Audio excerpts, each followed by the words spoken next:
আন্তর্জাতিক উদরাময় গবেষণা কেন্দ্র আইসিডিডিআরবির গবেষণা মতে বাংলাদেশে মাদকাসক্তের 5 ভাগের 1 ভাগ নারী। অন্যদিকে জাতিসংঘের এক জরিপ বলছে সারা দেশে কমপক্ষে 65 লাখ মানুষ মাদকাসক্ত। এদের মধ্যে 13 লাখের বেশি নারী যে কোনোভাবে মাদক সেবন করছে। তবে মাদকদ্রব্য নিয়ন্ত্রণ অধিদপ্তর বলছে সারা দেশে 50 লাখ মাদকাসক্তের মধ্যে 5 লাখ নারী। বিভিন্ন গণমাধ্যমেও এমন তথ্যই প্রকাশ করা হয়। মাদকাসক্ত নারীদের সুস্থ স্বাভাবিক জীবনে ফিরিয়ে আনতে গেল বছর রাজধানীর মোহাম্মদপুরে ঢাকা আহসানিয়া মিশন গড়ে তোলে নিরাময় কেন্দ্রটি। এখানে শিশু থেকে শুরু করে সব বয়সী নারী চিকিৎসা নিচ্ছেন। এদের মধ্যে কলেজ ও বিশ্ববিদ্যালয় পড়ুয়াই বেশি। পারিবারিক অশান্তির কারণে বন্ধুদের মাধ্যমে মাদকে আকৃষ্ট হয়েছেন অনেকেই। খারাপ বন্ধু বান্ধবের সাথে মিশতে গেলে এটা হয়ে যায় আর কি। অনেক দীর্ঘদিন যদি হয়ে থাকে তাহলে সেটা আর ছাড়া যায় না। ইয়াবাটার কারণে আমাকে এখানে আসা, আমার কোনো কথা আমার গায়ে লাগতো না।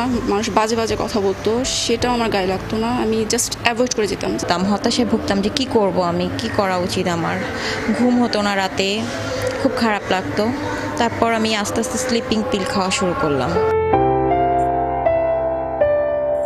অনেকেই আবার চিকিৎসা নিয়ে সুস্থ জীবনে ফিরে গেছেন। আমার লাইফে এখন আগের থেকে অনেক ভালো আছি, এটাতে আমি অনেক হ্যাপি। কারণ আমার বাবা মাকে এখন আমি কাছে পাইছি। রিহাবের আগে ড্রাগস নিতাম, তখন আমি কখনো বুঝতে পারিনি আসলে বাবা মা লাইফে একটা কত বড় একটা জিনিস। চিকিৎসকরা বলছেন মাদকাসক্ত নারীদের চিকিৎসা দিতে বেশিরভাগ অভিভাবকেরই অনীহা আছে। এরা ট্রিটমেন্টে অনেক দেরি করে আসে, ফ্যামিলি মেম্বাররা বোঝে, বাট তাদের মধ্যে একটা স্টিগমা কাজ করে যে রিহ্যাবে গেছে মেয়ে, তার মানে এটা অনেক খারাপ। এটা মানসিক। আর সমাজবিজ্ঞানীরা বলছেন মাদকাসক্তিকে ব্যাধি হিসেবে দেখে অভিভাবকদের উচিত সন্তানদের চিকিৎসার ব্যবস্থা করা। যেটা একটা অসুখ, একে সম্পূর্ণরূপে তাকে চিকিৎসকের হাতে দিতে হবে এবং চিকিৎসকই তাকে পরিত্রাণ দিতে পারে, তাকে ভালো করতে পারে, তার হেল্প এখানে লাগবে, এই বিশ্বাসটা আনতে হবে।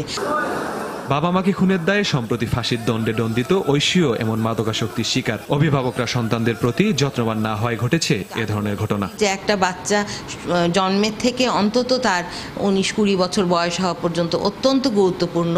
তত্ত্বাবধায়ন বা সুপারভাইজ করবার যে মাত্রাটা ধীরে ধীরে কমে আসবে, কিন্তু কিছু হলেও থাকা দরকার ওই পর্যায় পর্যন্ত, না হলে কিন্তু একটা ছেলে মেয়ের জন্য অনেক বেশি ক্ষতি।